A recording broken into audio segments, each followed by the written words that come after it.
अस्सलाम वालेकुम, Radhe Radhe. Welcome to my world love का फंडा। तो कैसे हैं आप सब? अच्छे ही होंगे। तो बिना वक्त ज़ाया करके हम सीधा स्टोरी पे आते हैं। धूप से लेके परछाई तक, एपिसोड नंबर 5। लास्ट पार्ट में हमने सुना था श्रुति और रश्मिता आ रही होती है सामने से। अब इससे आगे अंशु उन दोनों को देख के सीरत को कहता है, भाई वो देख कितनी खूबसूरत है। सीरत मुड़ के देखता है और पहली नज़र श्रुति पे जाता है। सीरत बोलते हैं, ये लड़की, ये तो एक नंबर की लड़ाकू है, यहाँ क्या कर रही है? रुको, इसकी खबर लेना पड़ेगा। तब अंशु बोलता है, अरे जाने देना, लड़की है। सीरत तब बोलता है, क्या तू भी? सीरत बोलता है, सही बोल रहे हो भाई, छोड़ देते हैं। फिर वो लोग अलग बात करने लग जाते हैं।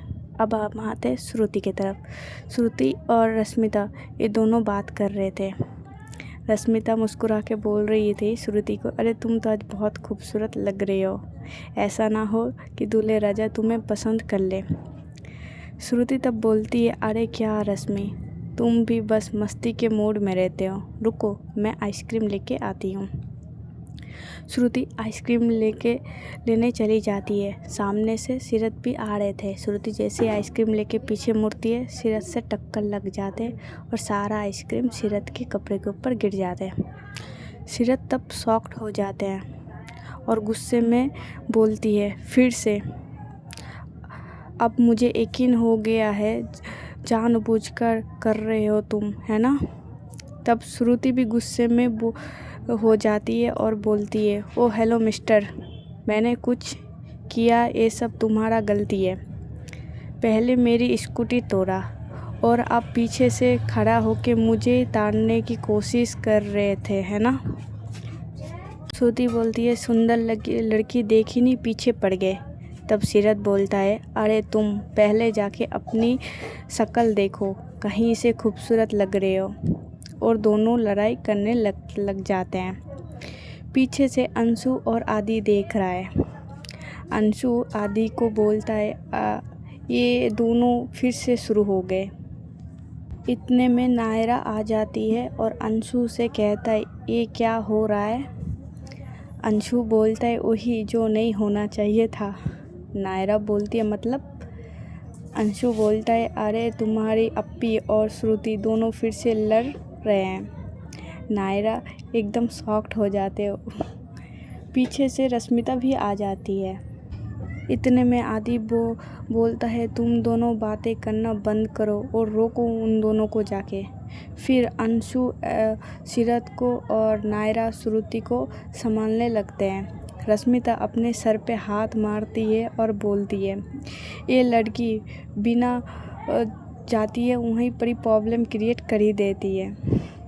तब नायरा और रश्मिता श्रुति को एक साइड लेके जाते हैं, ज़्यादा जहाँ लोग नहीं थे। उसके बाद अंशु सीरत को लेके वॉशरूम चला जाता है आइसक्रीम साफ करवाने के। और अंशु सीरत को समझने लगता है और भाई बोलने लगते हैं, उसका मजाक उड़ाने लगता है, तुम लड़की से झगड़ रहे थे, हाँ? सीरत बोलता है, अरे तुमने देखा ना, उसने जानबूझकर मेरे कपड़ों पे आइसक्रीम गिराई। उस दिन भी वो खुद ही रॉन्ग साइड से आ रही थी और मेरी गाड़ी खुद ही ठोक दी और मुझे सुनाने लगी। अंशु बस उनकी बात पे हंसी जा रही है। उतने में वॉशरूम का दरवाज़ा खुलता है। एक 55 साल का आदमी अंदर आते। एक हाथ उनकी पैंट के पॉकेट में थे और एक हाथ में सिगरेट था। ब्लैक सूट में थे।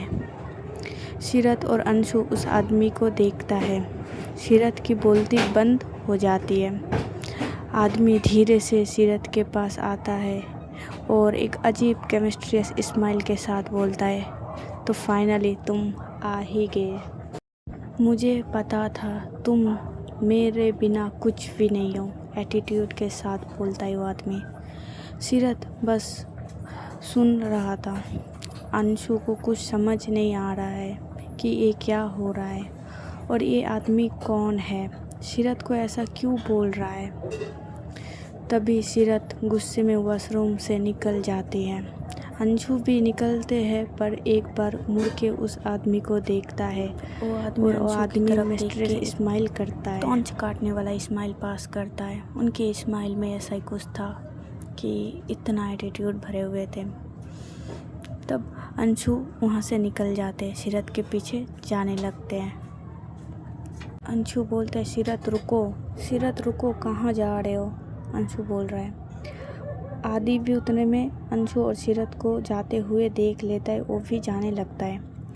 अंशु मुड़ के आते हैं और आदि को बोलता है तुम आंटी का ध्यान रखो, मैं सीरत को लेके आता हूँ। अब हम आते दूसरी तरफ, श्रुति के तरफ। श्रुति अभी थोड़ा शांत हो गई थी और वो सीरत को सॉरी बोलने के लिए जा रही थी। सीरत को बोलती है पर सीरत सुन के भी अनसुना कर देती है। तब श्रुति बोलती है पता नहीं इसको क्या हो गया है, मुझे लग रहा है ये थोड़ा पागल है। तब श्रुति रश्मिता के पास चली जाती है। रश्मिता बोलती है श्रुति को सॉरी बोला।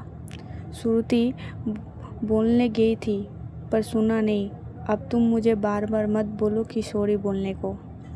तब रश्मिता बोलती है ओके थोड़ा कुछ खा ले, दोनों कुछ खाए देखने चलते हैं। इधर हम सीरत की मम्मी के साइड आते हैं। सीरत की मम्मी बोल रही है आदि बेटा सीरत देख नहीं रहा है, कहीं गई है, फ़ोन आया है उसका।